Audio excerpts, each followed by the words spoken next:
So before I became a contact officer, I used to work in the hospitality industry, in management. I used to work for the nation's favourite chicken restaurant and also other restaurant brands as well before that. Did that for about 10 years. Before I became a contact officer, I was working as a duty manager at Dawlish Leisure Centre. Well, immediately before I worked for a year as a customer services manager, but that was after 25 years teaching in further education. I retired from that job and I just wanted to do lots of different things. So a year as a customer services manager, and now I'm a contact officer.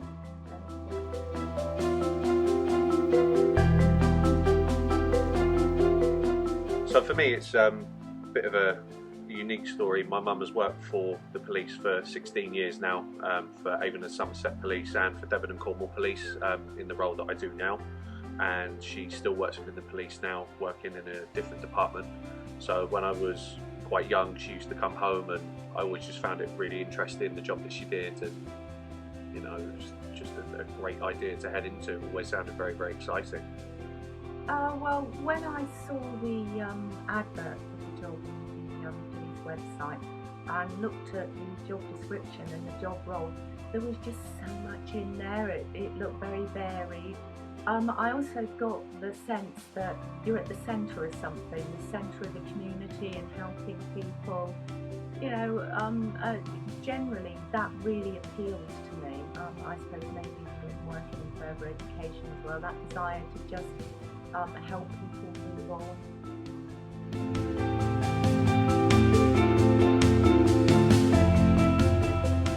So when I joined, it was right at the start of the first lockdown for COVID. So I think that the training team done an excellent job with providing us with the training that we need when we went into the room and begin to take calls. We thought we had all the tools that we needed to be able to speak to the public and provide an excellent service. But with regards to really getting down to the kind of important stuff, I felt like everything that we went through was really beneficial towards what we needed in the room, and there was always somebody there if you had a question. From day one it was no question is a stupid question.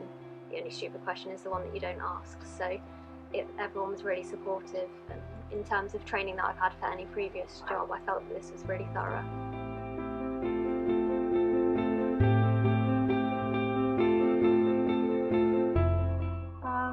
Yeah, I did. I had to, this sounds weird for a teacher, but I had to actually take the English qualification because I couldn't find my O-level certificate anywhere. So I needed to take that. I have a good level of English anyhow, so it was pretty straightforward for me.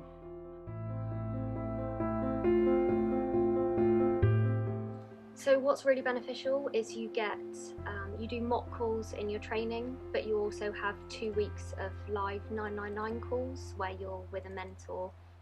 At that stage you're paired up, so it's quite nice. You're with somebody who you're working with during the training. But our mentor kind of threw us in at the deep end, but I would say that was in a really positive way. So day one we had everything set up. It was a case of, right, we're going to take a call now. I do remember my first 999 call, and it's probably the worst one that I've ever taken. But it was always great support from not only the mentor, but you also have a supervisor in the room that you can ask questions to. And at the end of each day there was always feedback. We'd go into another room and chat about what we had learned that day. And you don't get signed off until you feel confident, and the mentor and the supervisor are confident that you're ready to be out there taking 999 calls and 101 calls on your own. So I had plenty of support from supervisors. They're always there to go through all the good points and bad points of calls. There's going to be a few bad points when you first start, but that's sort of expected. And yeah, just show how you can improve and become better at the job and make your service that you're providing to the public just the best as it can be. Oh, that was amazing. My mentor was absolutely stunning. Always there. You felt supported. Never did I feel that I was just cast adrift taking a call. There was always someone there. Right at the start, your mentor's listening in, and they'll give you little prompts if you forget something, and point to the screen and help you through the whole process. It was, I won't say it was painless, because it wasn't, because it is difficult and it is challenging, but the support that I was given meant that I was never left to flounder.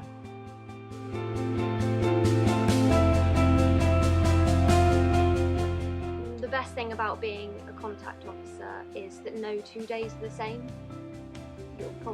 I've been here 18 months now, and I still get calls that I've never dealt with, people that you've never spoken to. I just feel like you're making a real difference in people's lives. It's a real tricky one, but I would say the best thing for me is really just dealing with people. I've always done jobs where I've dealt with people. I like people. Dealing with them on the phone is a new thing for me, but I really enjoy talking on the phone, which is good. I think just helping people through what often is a very difficult time. Calling the police for some people is really not easy, and it's sometimes something that they've thought about a lot before they've actually done it. And I quite enjoy helping people through that process, and the thought that I've made a difference, that I've really made a difference to someone's life.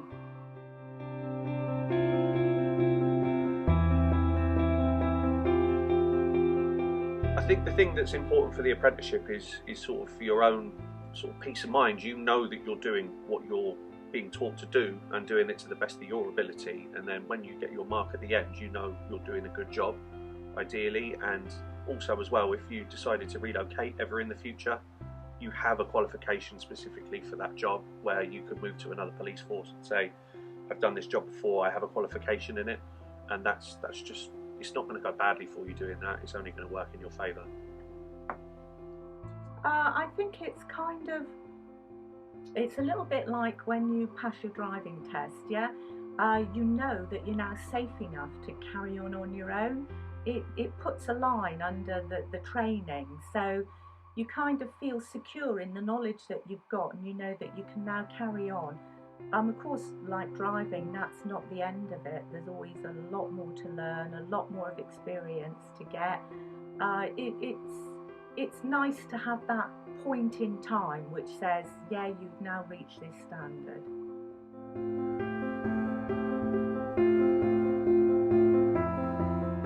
I honestly say go for it. It is really scary changing a career, and like some people will look at the job and they'll see, oh, it's an apprenticeship, but that doesn't really make any odds. You get a qualification out of it, you get time to go through the qualification, you don't have to do it in your own spare time, it's all done within work hours. The hours are brilliant, you know, it's really, really good. You can have a social life alongside this job as well, which it's really important to have a 50-50 balance, which in my previous job I didn't, and just my life in general is just so much happier since I've joined the police rather than what it was before. It's just a much nicer way of being able to live. I think what I would say is, if you're looking for a job that is 9 to 5, set out, predetermined, you learn how to do the job and then you just do it, then don't apply for this one, because that's not how it is. There are shifts apart from anything else. You have to work nights, which actually I quite like. But it's always changing, there's always something new. The law doesn't stand still, the community doesn't stand still. You know, of course, this last year we've had COVID-19 and the pandemic. That's brought on a whole new set of procedures that need to be incorporated on a daily basis. So it's a job of change and a job of challenge. If you love that, apply for it. If you want to go into work and know exactly what you're going to be doing that day, don't apply for this job, because it's not like that.